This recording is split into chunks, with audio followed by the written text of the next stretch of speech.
Bonjour à tous et à tous et bienvenue à l'Institut ECARS. J'espère que vous allez bien et je vous souhaite la bienvenue dans ce cours qui sera consacré aux nombres complexes. Nous avons déjà eu 2 séances sur les nombres complexes que vous pouvez regarder, 2 vidéos, et il s'agit là de la troisième qui constitue la fin de la première partie. Comme vous le savez, les nombres complexes sont un chapitre qui est inscrit au cours de la deuxième année du bac, filière SM, PC et SVT. Et généralement, on le subdivise en 2 grandes parties. Donc là, c'est la première partie, la fin de la première partie, et il y aura par la suite la deuxième partie. Alors, dans ce cours, on va aborder une notion très importante. En fait, toutes les notions sont très importantes, mais celle-là particulièrement, c'est la forme trigonométrique d'un nombre complexe.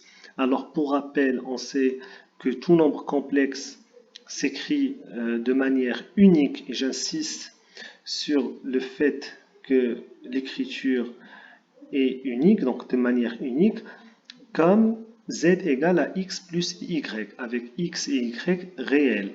Et i, c'est l'unité imaginaire. Donc cette écriture qu'on appelle l'écriture algébrique, elle est unique. Donc voilà, je souligne les points qui me paraissent très importants. Manière unique, donc il n'y a qu'une seule manière d'écrire z sous cette façon-là, avec x et y réels. Et donc on appelle cette écriture l'écriture algébrique.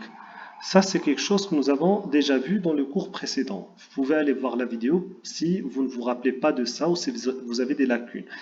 Alors, le module de z, on sait que c'est cette valeur-là qu'on calcule suivant la formule racine carrée de la racine carrée de la somme du carré de la partie réelle et le carré de la partie imaginaire, donc racine carrée de x au carré plus y au carré. Donc ça, c'est le module qu'on note z entre deux barres. Et si on prend le point M qui est l'image du nombre complexe Z, par exemple on a un point M ici, donc qui est l'image de Z, Z partie réelle X, partie imaginaire Y, donc X va être l'abscisse de M et Y l'ordonnée de M. Cette distance OM, qu'on a noté aussi ici R, c'est le module, la distance entre M, l'image de Z, et l'origine du repère.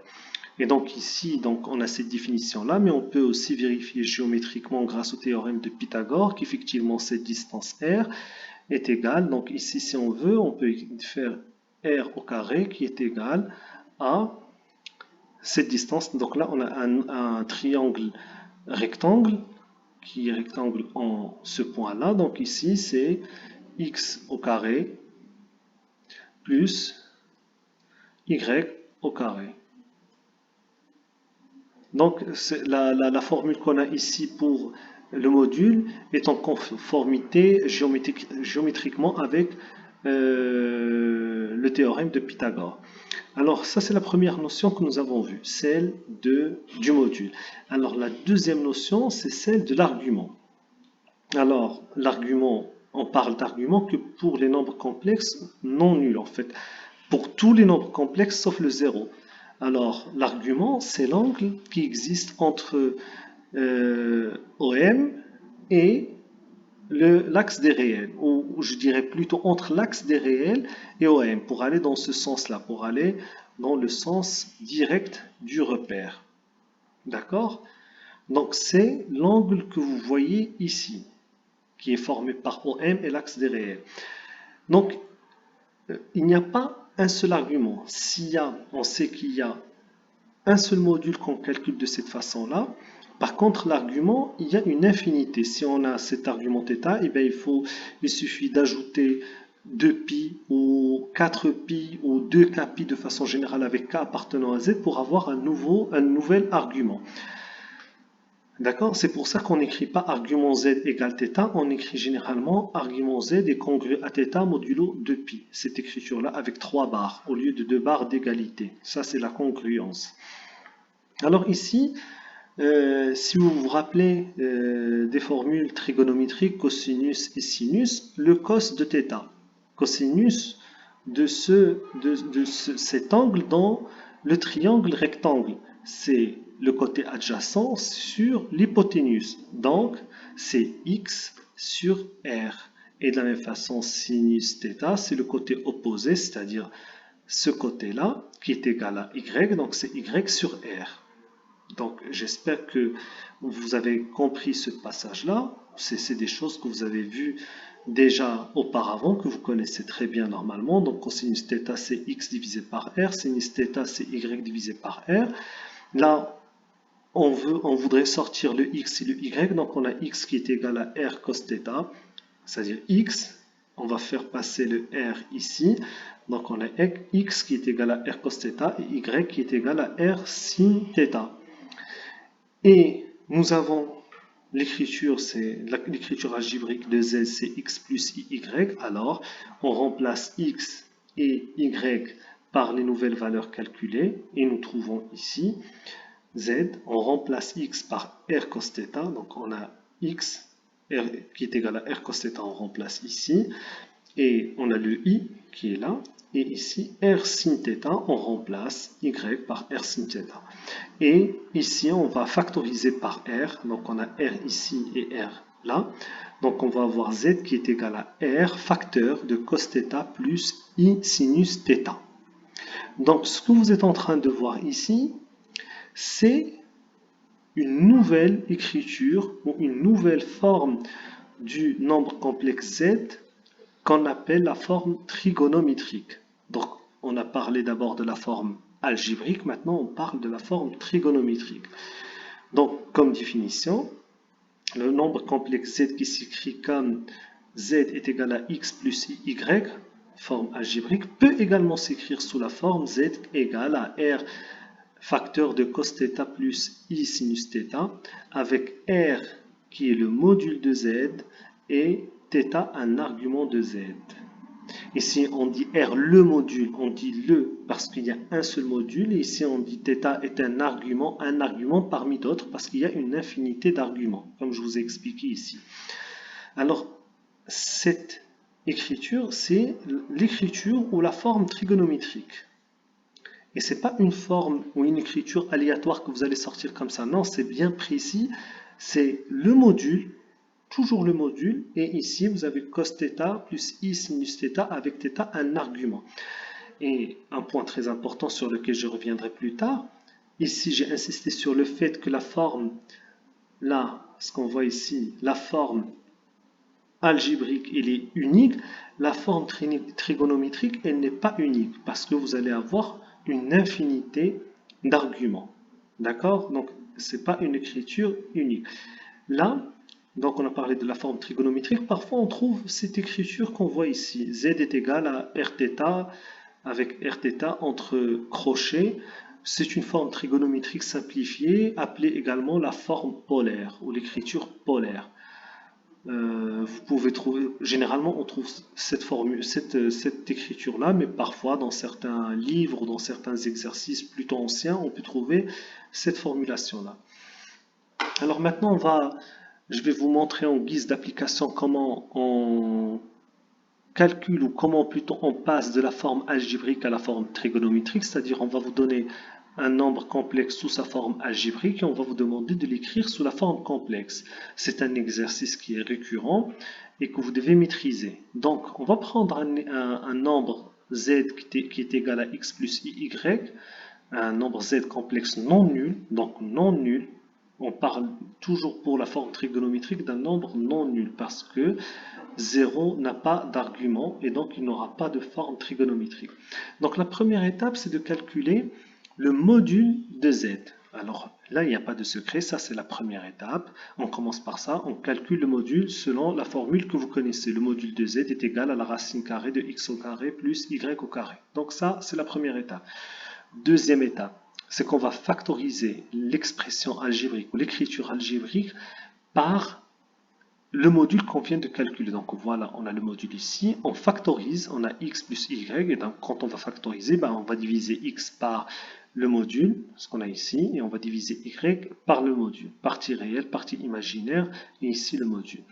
Alors ici, il y a une étape importante, mais que vous allez, cette étape-là, vous n'allez pas l'écrire sur votre feuille quand vous êtes en train de rédiger, mais c'est une réflexion que vous devez faire dans votre tête. Vous devez penser à ça.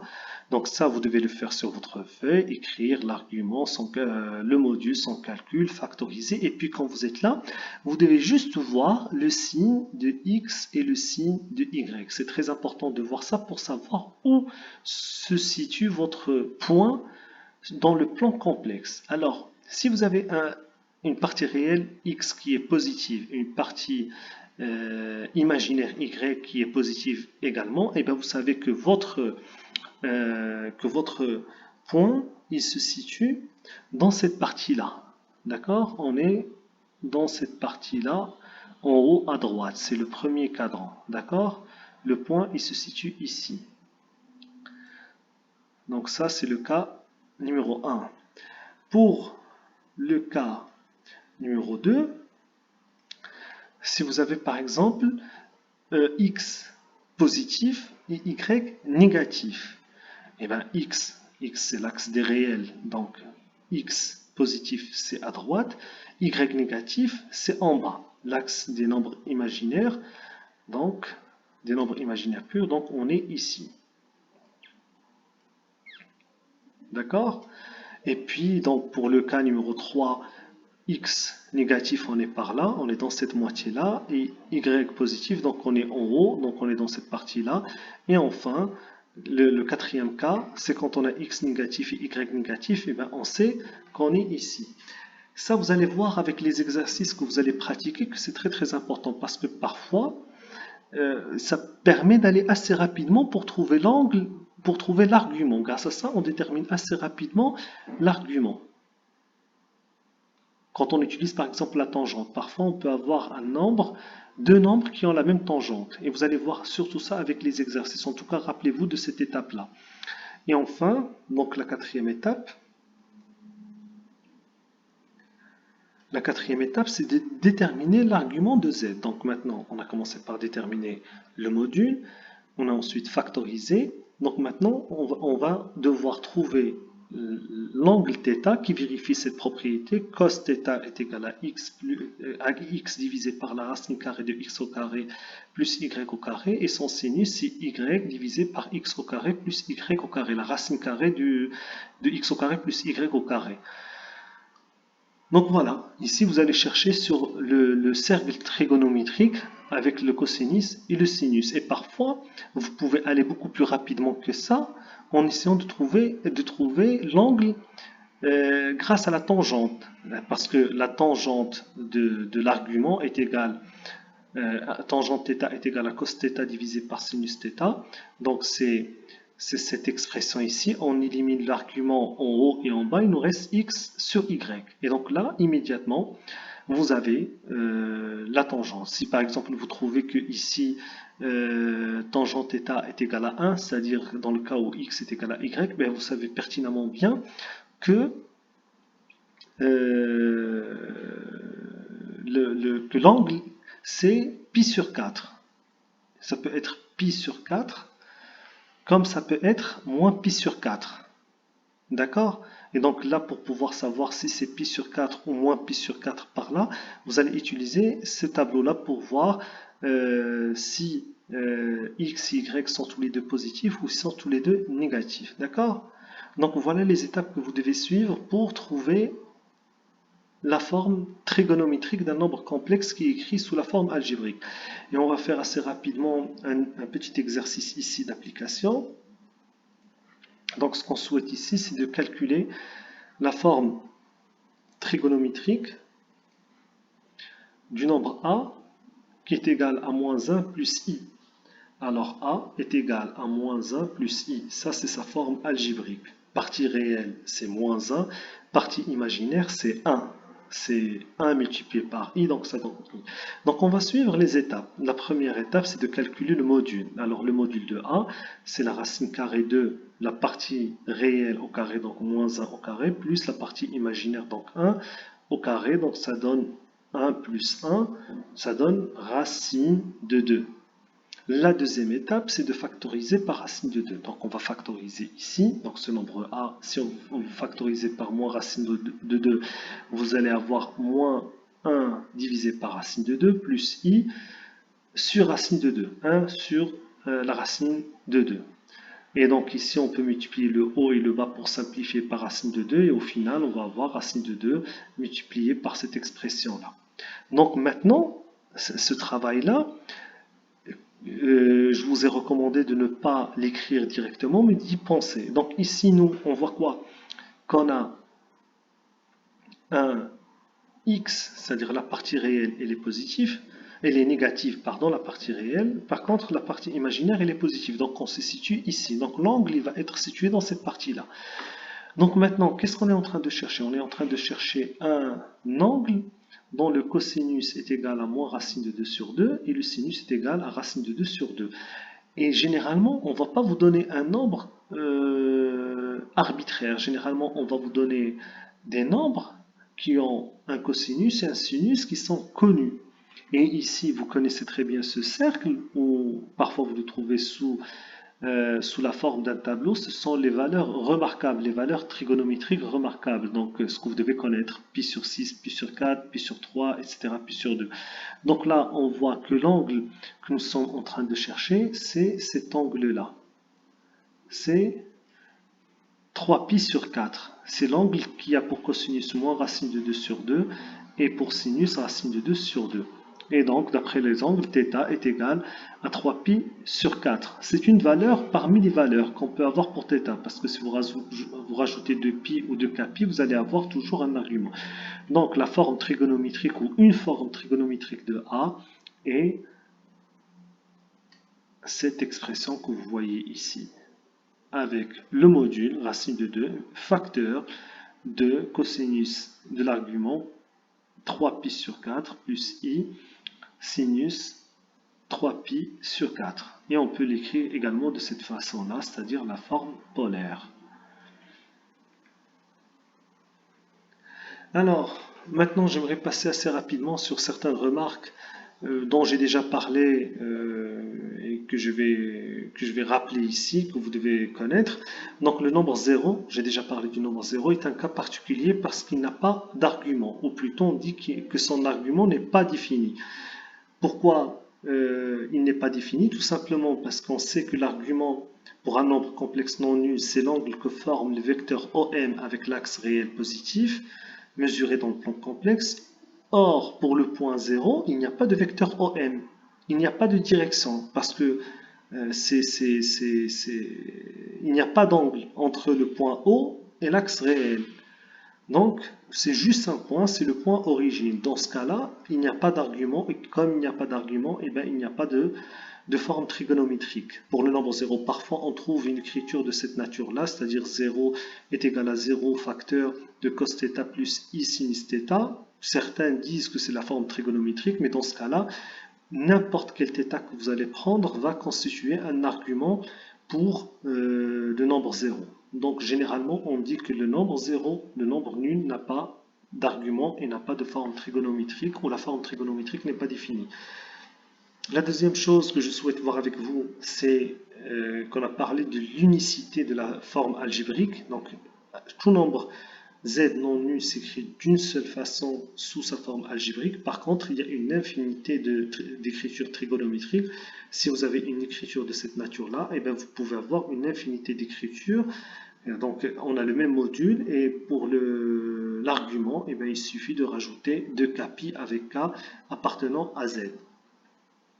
D'accord? Mais il y a un argument qu'on appelle ici l'argument principal, et qu'on note de cette façon-là, argument avec un A majuscule. Alors, de quoi il s'agit? L'argument principal, c'est l'angle qui est compris entre moins pi et pi. Et généralement, moi je vous conseille, quand vous êtes en train de calculer l'argument d'un nombre complexe et que vous voulez déterminer sa valeur trigonométrique, son écriture trigonométrique, de chercher la valeur entre moins pi et pi. Parfois entre 0 et 2 pi, mais voilà, généralement c'est entre moins pi et pi.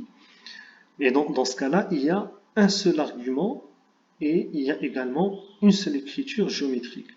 Enfin, j'aimerais juste vous dire un mot. Quand on parle d'un point, par exemple, d'un nombre z qui s'écrit sous la forme x plus y et que m est son image, alors on dit que x et y, ça vous savez, c'est la partie réelle et la partie imaginaire de z, d'accord? Et en x et y sont aussi les coordonnées cartésiennes du point M, c'est-à-dire x c'est l'abscisse et y c'est l'ordonnée. Mais on ne dit jamais que x et y sont les coordonnées de z, du nombre z. Non, quand on parle d'un nombre complexe et qu'on parle de x et y, c'est partie réelle, partie imaginaire. Par contre, quand on parle du point qui est l'image, là on parle des coordonnées. Pareil pour l'écriture trigonométrique qu'on a ici. Alors, R et θ, qui sont le module et l'argument de Z, sont les coordonnées polaires. Dans ce cas-là, on parle de coordonnées polaires de M. R, c'est la coordonnée radiale, on parle de rayon, et θ, c'est la coordonnée polaire, on parle de l'azimut. Et le point central, le point O, on l'appelle le pôle. Alors ici, vous avez des propriétés que vous devez absolument connaître. Et bon, si vous, je dis absolument, vous n'allez pas les apprendre par cœur, mais à force de pratique et à force de compréhension, ça va devenir des formules qui sont évidentes et normales pour vous et que vous allez pouvoir les utiliser sans avoir à trop réfléchir. Alors, je vais passer rapidement sur ces propriétés, mais en tout cas vous les avez ici. Vous pouvez faire pause pour les lire et pour essayer de les comprendre. Donc on a deux nombres complexes non nuls, z et z'. Alors si vous avez z égale à z', c'est équivalent au fait qu'ils ont le même module. Nécessairement, ils ont le même module. Par contre, excusez-moi, il y a ici une partie que je vais supprimer. Ne faites pas attention à ce que vous avez ici. La formule est sous limite à cette partie-là. Donc, si vous avez z qui est égal à z', et ben c'est équivalent au fait que que le module de z est égal au module de z' et que leurs arguments sont également équivalents ou égaux, mais à 2π près. C'est-à-dire qu'il y a une congruence entre les arguments modulo 2π. D'accord? L'argument de moins z, c'est-à-dire si vous avez z, un nombre complexe, et que vous prenez son opposé moins z, et bien l'argument de z est égal à pi plus l'argument de z modulo 2π. Donc toutes les expressions que vous allez voir ici, normalement, il y a une congruence d'un côté, et vous avez également, c'est la congruence modulo 2π. D'accord? Donc l'argument de z multiplié par z', c'est l'argument de z plus l'argument de z' modulo 2π. L'argument de z à la puissance n, le n il descend ici, donc on a n argument de z modulo 2π. Argument de z sur z', c'est l'argument de z moins l'argument de z' modulo 2π. L'argument de 1 sur z, ou l'inverse de z, c'est moins l'argument de z modulo 2π. Et l'argument de z bar, c'est-à-dire le conjugué, c'est moins l'argument de z. D'accord? Est-ce que jusqu'à présent tout ça c'est clair? J'espère en tout cas que c'est clair pour vous. Alors si un nombre z appartient à R étoile plus, c'est-à-dire un nombre réel strictement positif, alors son argument est égal à 0. Enfin, ça vous pouvez le voir directement, je vais revenir en arrière. Un nombre réel, un nombre réel positif, il appartient à cet axe-là, et donc nécessairement l'angle qui est formé entre l'axe et l'axe lui-même, et ben c'est 0. Par contre, si le nombre est négatif, réel négatif, donc il se situe sur cet axe-là, donc entre l'axe des réels positifs et l'axe réel des négatifs, on a pi. D'accord? C'est ce qu'on va voir ici. Donc si un nombre complexe appartient à R étoile moins, c'est-à-dire un nombre complexe qui est en fait un réel strictement négatif, ben son argument c'est pi modulo 2π. S'il appartient à IR étoile plus, c'est-à-dire si c'est un nombre imaginaire pur avec une partie imaginaire qui est positive, ben son argument c'est pi sur 2. Et si il appartient à IR étoile moins, et bien son argument c'est moins pi sur 2. Et donc voilà, s'il appartient ici, normalement c'est... Voilà, s'il appartient à R, ben, son argument il est égal à 0, mais cette fois-ci modulo pi, et pas de pi. C'est modulo pi parce qu'il peut être positif comme il peut être négatif. Ça veut dire quoi cette expression-là? Je vais essayer de vous l'expliquer. En fait, on va dire un nombre complexe appartient à R étoile. Alors on va revenir ici. Le nombre complexe il appartient, donc il est nécessairement sur cette droite-là, la droite horizontale. Donc, soit il est ici et donc l'argument il est égal à 0, soit il est là et l'argument est égal à pi. Et donc, on a toujours ici, soit il est là et on fait le tour, soit il est là. Donc, on fait un demi-tour, donc c'est pi. C'est pour ça qu'il y a une congruence à pi. Et ici, je vais vous montrer en fait que ces formules sont simples et qu'on arrive à les démontrer de façon très simple. Par exemple, on va essayer de démontrer cette formule-là, la deuxième. Donc, on va prendre un nombre complexe non nul qui s'écrit sous cette façon-là, z égale r, son module c'est r et son argument c'est θ. Alors, moins z c'est moins r comme facteur de cos θ plus i sinus θ.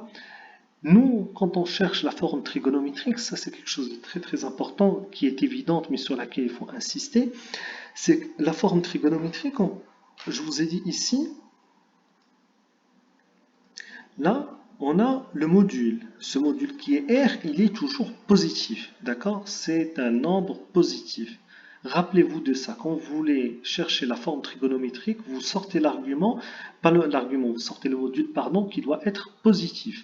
Donc ici, R, on sait qu'il est positif parce que ça, c'est l'écriture trigonométrique. Donc là, c'est le module. Donc le module, il est positif. Donc maintenant, moins Z, on a moins R ici. Là, moins R, vu que R est positif, alors moins R, il est négatif.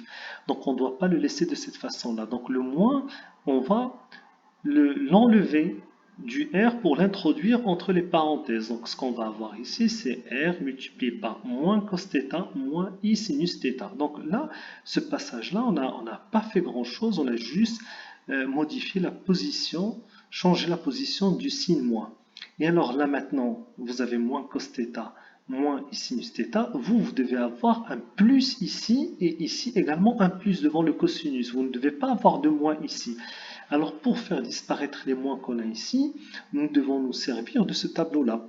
Alors, le tableau que vous voyez ici, c'est un tableau qui vous permet de transformer le signe de votre cosinus ou de votre sinus en rajoutant des angles remarquables comme pi, comme pi sur 2 ou en rajoutant un signe devant le x. Alors, nous on a moins cos θ, moins sinus θ.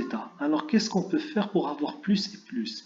On regarde ici, et bien là, sinus moins x, ça donne moins sinus x, ça c'est très bien. Par contre, cos moins x, ça donne cos x. Donc, ici, le signe ne change pas. On doit chercher autre chose. Alors, sinus x plus pi est égal à moins sinus x, et cosinus x plus pi est égal à moins cosinus x. Donc là, c'est très très bien. Et bien, il suffit d'introduire d'utiliser x plus pi au lieu de x pour faire disparaître le moins ici et ici. Et donc effectivement, l'expression va avoir que moins z est égal à r cos pi θ plus i sinus θ plus pi. Et donc finalement, on a ici le module qui est R et l'argument de Z, la formule qu'on souhaite prouver, c'est pi plus θ. Donc c'est pi plus l'argument de Z modulo de pi. Alors, on va démontrer une autre formule, c'est la sixième formule qu'on a ici. Donc alors, 1 sur Z, ou l'inverse de Z est égal à 1 divisé par R, facteur de cos θ plus I sinus θ. Alors, il y a une astuce que vous devez connaître absolument lorsque vous manipulez les nombres complexes et surtout les formes trigonométriques. C'est une astuce également que vous utilisez dans les nombres réels quand vous voulez calculer des limites, par exemple, où il y a des racines carrées, c'est de multiplier par le conjugué, d'accord, pour pouvoir utiliser l'identité remarquable. Bon, au carré moins b au carré est égal à a moins b multiplié par a plus b. Donc on utilise cette identité remarquable en multipliant par le conjugué. Pourquoi? Dans les nombres réels, c'était pour enlever les racines carrées. Donc on a des carrés, donc les racines disparaissent. Ici, c'est pour pouvoir utiliser la formule cos au carré plus sinus au carré égale à 1. Donc vous allez voir, quand on va multiplier en haut et en bas par le conjugué, donc de la base, donc cos θ plus i sinus θ multiplié ici par cos θ moins i sinus θ, donc on a une identité remarquable, c'est cos θ au carré moins i sinus θ au carré. L'ensemble est au carré ici. Et en haut, on va avoir cos θ moins i sinus θ qu'on va maintenir ici. Donc on a toujours 1 sur r cosinus θ moins i sinus θ. Et là, cosinus au carré de θ moins i au carré sinus au carré de θ. Toujours l'expression. Ici, on va avoir cos au carré de θ moins i au carré, c'est moins 1 multiplié ici par sinus au carré de θ. Alors le moins avec le moins, ça nous donne un plus. Donc au final, qu'est-ce qu'on va avoir? 1 sur r multiplié par cos θ moins i sinus θ. Et en bas, on va avoir cos au carré de θ plus sinus au carré de θ. Et donc ça, vous savez que c'est égal à 1. Donc le dénominateur va disparaître et au final, on va avoir 1 sur r cos θ moins i sinus θ. Donc le module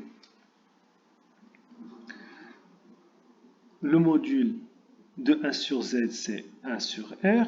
On a ici le module. Donc c'est le module. Et après, on veut l'argument. Alors l'argument ici, on a cos θ. Par contre, on a moins i sinus θ. Donc ici, on ne veut pas ce moins-là. Il faudrait qu'il disparaisse. D'ailleurs, ici, n'oubliez pas que là, il y a des parenthèses. D'accord? Donc là, on voudrait que on cherche une transformation pour avoir plus, on a le plus ici, et avoir un plus au lieu du moins. Et donc c'est moins x. Donc ici on va avoir moins θ, et on doit avoir toujours le même angle, θ. Ici on va avoir moins θ, cosinus moins θ, c'est cosinus θ, il n'y a pas de problème. Et sinus moins θ, c'est moins sinus θ, donc la transformation est réussie. Et au final, on a comme argument pour 1 sur z, on a moins θ, c'est-à-dire moins l'argument de z, modulo de pi. Donc très bien, on a maintenant toutes les propriétés qui concernent, la forme trigonométrique d'un nombre complexe. Maintenant, je vais finir avec une autre forme, mais qui est très proche de la forme trigonométrique, c'est la forme exponentielle.